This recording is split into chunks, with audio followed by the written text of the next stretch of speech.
नमस्कार मित्रों, मैं आपको अपने YouTube चैनल हिंदी भंडार विथ पीके रामनाथ सिंह महाविद्यालय में स्वागत करता हूं। आज हम लोग हिंदी के अंतर्गत हुए टेस्ट की जो संधि थी, संधि का जो लिया गया टेस्ट था, उसी का क्या उत्तर सही है उसका स्पष्टीकरण करेंगे और जानेंगे यह किस संधि के अकॉर्डिंग हुई है या किस प्रकार से इसमें कौन सी संधि हुई। जैसा कि प्रश्न आप देख रहे हैं, पहला है देवालय शब्द का संधि विच्छेद। तो बहुत पहले से आप समझते चले आ रहे हैं, देवालय संधि का संधि विच्छेद होगा देवधन आलय। क्या होगा? देवधन आलय होगा। अब इसमें आप समझ सकते हैं आ और आ मिलकर बड़ा आ बनाया है, जिससे बना क्या है? देवालय। तो आप इस प्रकार से समझ सकते हैं, आ मिलने के बाद बड़ा हुआ, इसे हम दीर्घ संधि कहते हैं। इसी के बाद हम अगले ग्रीस में चलेंगे, ग्रीस संधि को देखेंगे। ग्रीस में क्या हुआ है? तो इसमें भी मित्रों आपका गिरि धन ईसा, गिरि धन ईसा ये संधि हुई है। इसी को हम क्या कहते हैं? ग्रीस कहते हैं। ठीक, फिर उसके बाद आगे हम चलेंगे, देखेंगे साधु वाच, साधु धन उवाच, साधु धन उवाच, अर्थात इसका ख आंसर सही होगा, साधु धन उवाच। ठीक, उ और उ मिलकर बड़ा उ बना है, दीर्घ संधि। फिर उसके बाद हम परमेश्वर शब्द को संधि विच्छेद या उसका विग्रह करेंगे, तोड़ेंगे, तो हमको मिलेगा इसका परम धन ईश्वर, परम धन ईश्वर, अर्थात आपका ये जो आंसर का है वो सही है। फिर उसके बाद हम महर्षि का देखेंगे, तो महर्षि में आपको संधि मिलेगा, महर्षि में आपका महाधन ऋषि होगा। क्या होगा? महाधन ऋषि, अर्थात महर्षि। इसमें भी आप बता सकते हैं, इसमें गुण संधि है। कौन सी संधि है? गुण संधि है। ठीक, आ और ऋष मिलकर, आ और ऋष मिलकर अर बनाए हैं, तो ये आपका बना है महर्षि, ये आप समझ सकते हैं। फिर उसके बाद मध्वारी है। क्या है? मध्वारी। इसमें हम जब संधि विग्रह करेंगे तो इसमें आप देख सकते हैं यण है। क्या है? यण। हाँ, ई उ, यानी इको यणाची आपने पढ़ा होगा। ई उ के स्थान पर हम क्या करेंगे? यावा करेंगे। क्या करेंगे? यावा करेंगे। तो आप समझ सकते हैं इसमें मधुधन अरि। क्या होगा? मधुधन अरि, मध्वारी होगा।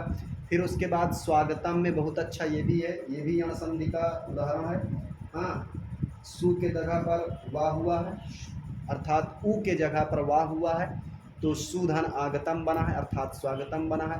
प्रति उत्तर का संधि आप बता सकते हैं, इसका भी यण संधि होगा। आप यण संधि अगर पढ़े होंगे तो ई के स्थान पर ई के स्थान पर या हुआ होगा, तो आप इसको प्रति उत्तर यानी प्रतिधन उत्तर में कर सकते हैं।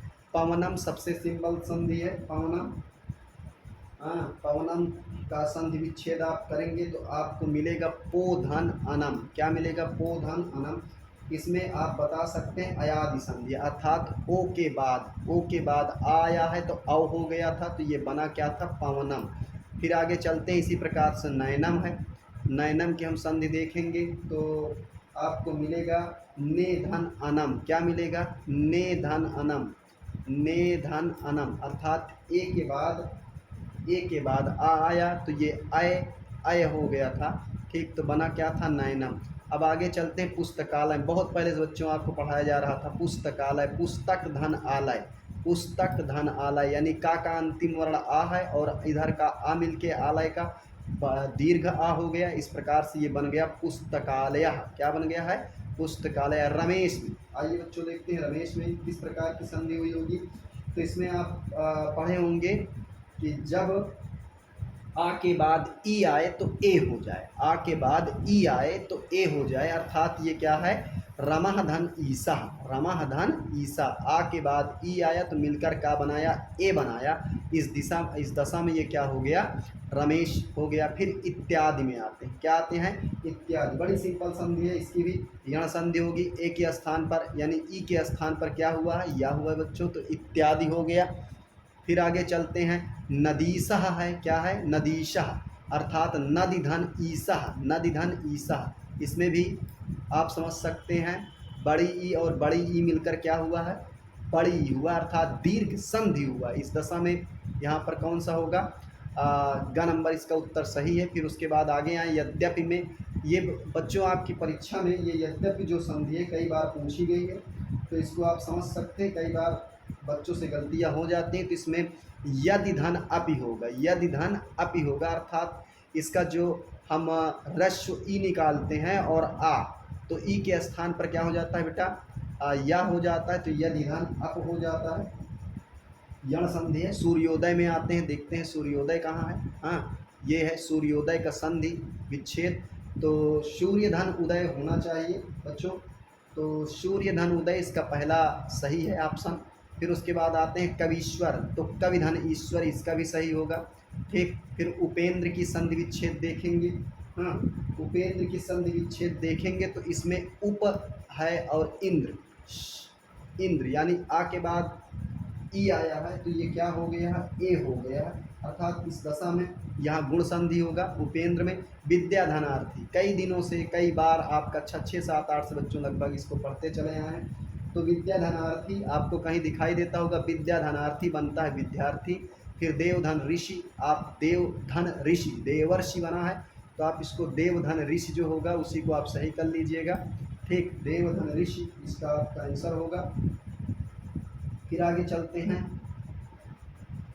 परमार्थ है, क्या है, परमार्थ। तो परमार्थ में क्या होगा बेटा, परम धन अर्था होगा, परम धन अर्था होगा, ये संधि हो जाएगी। फिर आपको महोत्सव का संधि विच्छेद करना है, तो इसमें एक थोड़ा त्रुटि हो गई है। ये जो आपको ऊपर र दिखाई दे रहा है, यह नहीं होना चाहिए, तो यहाँ पर होगा महाधन उत्सव। क्या होगा, महाधन उत्सव। इसी तरह भवनम है, तो भू धन अनम हो जाएगी इसकी संधि। रविंद्र बेटा, तो रविधन इंद्र हो जाएगा, क्या होगा, रविधन इंद्र होगा। ठीक, रविधन इंद्र। फिर उसके बाद मुरारी, ये भी कई बार आपकी परीक्षा में पूछा गया, मुरारी, मूर्धन अरि, मूर्धन अरि, यानी आ और अम मिलके दीर्घ आ हो गए थे, मुरारी बन गया। ये देखिए अवंती है। ठीक, हाँ, तो इसको देखो अनुधन इति होगा, इसका क्या होगा बेटा, अनुधन इति होगा, अर्थात इस ये मात्रा जो लगा है इसके स्थान पर वाह हुआ है। ठीक, तो अन्विति हो गया था। अब देखो आगे चलते हैं, ये थोड़ा मिसप्रिंट हो गया है, तो यहाँ भूधर्व होना चाहिए था, क्या होना चाहिए था, भूधर्व बेटा। हाँ, तो इसकी संधि हम देखेंगे तो भू धन ऊर्ध्व होना चाहिए था, भूधन ऊर्ध्व। हाँ, ये देखिए तीसरा नंबर इसका सही है, भूधन ऊर्ध्व। फिर अम्बूर भी है। हाँ, तो इसको भी देखते हैं, अम्बुधन ऊर्मी, अम्बुधन ऊर्मी इसका क्या होगा, आंसर होगा। तो आपको ये घ नंबर दिखाई देता होगा। इसमें आप संधि बताएंगे तो दीर्घ संधि बताएंगे। फिर देखिए आ गया रामा सीसा, यानी रामा सीसा। तो इसका देखिए इसमें भी थोड़ा मिसप्रिंट हुआ है, तो ये राम धन आशीष होना चाहिए, तो यहाँ विसर्ग लग गया, जो कि ये नहीं होना चाहिए था। हाँ, अर्थात इस प्रकार से कुछ होना चाहिए था, राम धन आशीषा, तो रामः सीसा बन जाता। क्षीर निधाव्यू, निधाव्यू है, तो इसकी संधि हम करेंगे, तो इसकी संधि आएगी बेटा क्षीर निधव धन यू। आप लोगों ने अयादि संधि में पढ़ा है कि अव के बाद अगर ई आए, अव के बाद ई आए, तो उसमें क्या हो जाएगा बेटा, उसमें हो जाएगा आपका अयादि संधि में आव, क्या हो जाएगा, आव। तो इस दशा में यहाँ पर क्षीर निधा व्यू बन जाएगा। ठीक, फिर देशाभिमान होगा। हाँ, देशाभिमान है, तो देश धन अभिमान है बेटा, कहीं दिखाई दे रहा होगा आपको, देश धन अभिमान, ये आपका आंसर सही हो जाएगा। इसी तरह सतीश है, तो सती धन ईसा हो जाएगा, सतीसा हो जाएगा। सुखार्थिन है, तो सुख धन अर्थिन हो जाएगा बेटा, क्या हो जाएगा, सुख धन अर्थिन हो जाएगा। सुख धन अर्थिन, इसका ये आंसर सही हो जाएगा। ठीक, फिर उसके बाद सुख धन अर्थिन, हाँ, तो सुखार्थिन ये हो गया। फिर उसके बाद आगे चले सुरेंद्र, तो सूरधन इंद्र होगा बेटा, क्या होगा? सूरधन इंद्र, कहीं दिखाई दे रहा है ये? जी हाँ, सूरधन इंद्र सुरेंद्र बनेगा। उपोषित, हाँ बेटा इसको थोड़ा हमें समझना होगा कि ये उपोषित में संधि किस प्रकार से हुई है। ठीक, इसमें आप एक संधि पढ़े होंगे पर रूप संधि। क्या पढ़े होंगे? पर रूप संधि। तो इसमें आपको बताया गया होगा कि जब आ के बाद ओ आए, यानी कोई उपसर्ग हो, अर्थात कोई उपसर्ग हो, उपसर्ग के बाद कोई धातु आए, क्या आए? धातु आए, तो उस दशा में वो कौन सी संधि होती है? पर रूप संधि होती है। यानी देखो, जैसे कोई उपसर्ग हो, उपसर्ग के बाद यदि धातु का ए या ओ हो, तो वहाँ पर कौन सी संधि होती है? पर रूप संधि होती है। तो आप उपोषित की इस प्रकार से संधि बता सकते हैं कि उपोषित का जो संधि होगा तो उपधन ओषित होगा। क्या होगा? उपधन ओषित। तो ये संधि थी पर रूप संधि। फिर उसके बाद सज्जन, ये भैया व्यंजन संधि आपके आ गई है, तो आपके हो जाएगा सतधन जन, सतजन। ठीक, तो आपने एक संधि पढ़ा होगा, हाँ क्या पढ़ा होगा कि जब ता या दा हो, फिर उसके बाद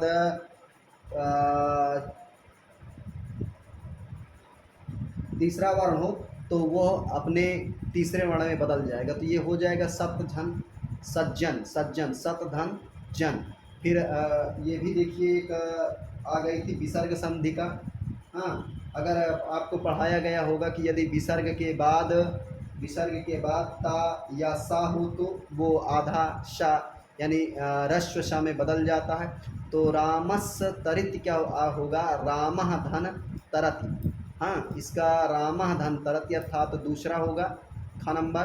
फिर उसके बाद भावुक का संधि विच्छेद देखते हैं। भावुक, तो भावुक बेटा आप इसको तोड़िए, भावधन उकह, क्या होगा? भावधन उकह, तो भावुक हो जाएगा।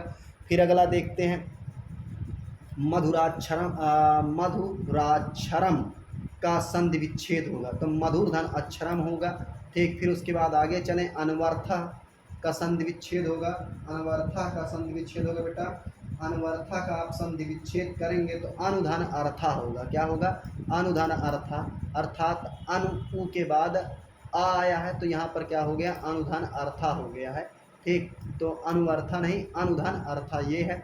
फिर उसके बाद सायकः है, सायकः है, तो सायकः की संधि बेटा होगा क्या? सयधन अकः होगा। क्या होगा? सयधन अकः। ये भी अयादि संधि में आप पढ़े होंगे, जब आय के बाद, हाँ आय के बाद आ आए, तो उस दशा में आय हो जाता है। क्या हो जाता है? आय हो जाता है। फिर आगे आ जाइए, जयति है, जयति में भी आप इसकी संधि करेंगे तो जे धन आपको अति मिलेगा। क्या मिलेगा? जे धन अति मिलेगी। वही संधि बेटा इसमें भी आपने पढ़ा होगा अयादि संधि को, कमलोदय। क्या पढ़ा होगा? कमलोदय, तो कमल धन उदय होगा बेटा आपका, कमल धन उदय। फिर आगे चले, शुक्लांबरम का संधि विच्छेद है, शुक्लांबरम का संधि विच्छेद है, तो शुक्ल धन अंबरम। क्या होगा बेटा? शुक्ल धन अंबरम, ये है आपका शुक्लांबरम। ठीक, फिर महिष, इसी तरह से महि धन ईश होगा। क्या होगा? महि धन ईश, अर्थात इसका चौथा आंसर सही है। पवनम का पोधन अनह, पोधन अनह यानी पवनम हो जाएगा आपका बेटा। फिर उसके बाद बसंतोत्सव, बसंत धन उत्सव, बसंतोत्सव हो जाएगा। तथेव, तथा धन ए हो जाएगा। क्या हो जाएगा बेटा? तथा धन ए हो जाएगा। फिर आगे चलें तो अखिलेश है, अखिलेश की भी संधि विच्छेद आप करेंगे तो अखिल धन ईशा आएगा। क्या आएगा? अखिल धन ईशा। फिर आगे चलें तो कदापि है, क्या है? कदापि है, कदापि की संधि विच्छेद क्या होगा बेटा? तो कदाप की संधि विच्छेद आपके होगा कदा धन अति। क्या होगा? कदा धन या पे। फिर रामायण का संधि क्या होगा? रामायण का संधि विच्छेद बेटा होगा आपका, रामायण का जब संधि विच्छेद करेंगे तो इसमें आएगा राम धन आयण, यानी रामायण। क्या है बेटा? रामायण, राम धन आयण। ठीक, तो ये हो जाएगा रामायण। अब आ जाइए लकार, लकार में कौन सी संधि होगी, या लकार में किन किन शब्दों के बीच संधि हुई है, तो ली धन आकारा, क्या हुआ है, ली धन आकारा। यह संधि में आपको पढ़ाया गया होगा, संस्कृत में एक ली स्वर हुआ करता था, लेकिन हिंदी व्यंग्यमय में अब इसका उपयोग सर्वथा नहीं है। तो इस दशा में हम इसको समझते हैं, ली के जगह पर ला हो जाएगा, तो ये हो जाएगा लकार बेटा। फिर उसके बाद पद्मेश है, क्या है, पद्मेश है। तो पद्मः धन ईशः, क्या है, पद्मः धन ईशः अगर इसका होगा तो आप इसका जो पहला उत्तर है वो सही होगा, पद्मः धन ईशः, पद्मेश। फिर उसके बाद वगीस, ये भी आपका व्यंजन संधि है, तो इसमें भी आप क्या करेंगे, वाक धन ईशः, वगीसा हो जाएगा, तल्लीन। इसी प्रकार से बेटा तो इसमें आपका उत्तर होगा तद धन लीना, तल्लीना हो जाएगा। फिर आगे चलते हैं, आगे चलते हैं तो आपको मिलेगा रमेशा, रमेशा में संधि होगा। आप रमेशा की संधि विच्छेद करेंगे तो बेटा आपका आएगा राम धन ईसा, क्या आएगा, राम धन ईसा। ठीक, अब फिर प्रगल्भाकार का संधि विच्छेद होगा, तो इसका हम बेटा संधि विच्छेद करेंगे, प्रगल्भ धन अपकार। हाँ, ये आ और आ मिलकर बड़ा यानी दीर्घ आ हो जाएगा, आप ये कर सकते हैं। ठीक, रामावतारा, रामावतारा में इसी तरह है, रामधन अवतार है। ठीक, फिर उसके बाद आगे देखते हैं, पद्माशय है। ठीक, पद्माशय है, तो इसमें भी आप इसकी जो संधि होगी तो पद्माधन आश्रय होगा। ठीक, फिर शैलजा, शैलजा, शैलजा की संधि हम करेंगे तो शैलजा धन ईसा, शैलजा धन ईसा हो जाएगा। फिर आपका एक बचा पितृएव का संधि विच्छेद होगा, प्रभित्रेव का संधि विच्छेद होगा बेटा आपका, करेंगे तो हमको आएगा इधर कहीं दिखाई दे रहा, हाँ, तो प्रभिति धन एव, यण संधि हुई होगी। फिर आ जाइए ग्रामोदय में, तो ग्राम धन उदय है, ग्रामोदय होगा। देवेंद्र में देवधन इंद्र है, देवधन इंद्र है, तो इसमें आपको दो सही मिल गए हैं, देवधन इंद्र, देवधन इंद्र। हाँ, तो देवेंद्र हो गया होगा। प्रतिधन अर्पण, तो बन गया आपका प्रत्यर्पण। फिर कला व्यू है इसी प्रकार से, तो कला धन इव होगा, तो कला व्यू आपका बन जाएगा। इस प्रकार से बेटा ये संधि विच्छेद का जो टेस्ट हुआ था उसका ये आंसर था। इसी के साथ मैं आप सभी को नमस्कार करता हूँ।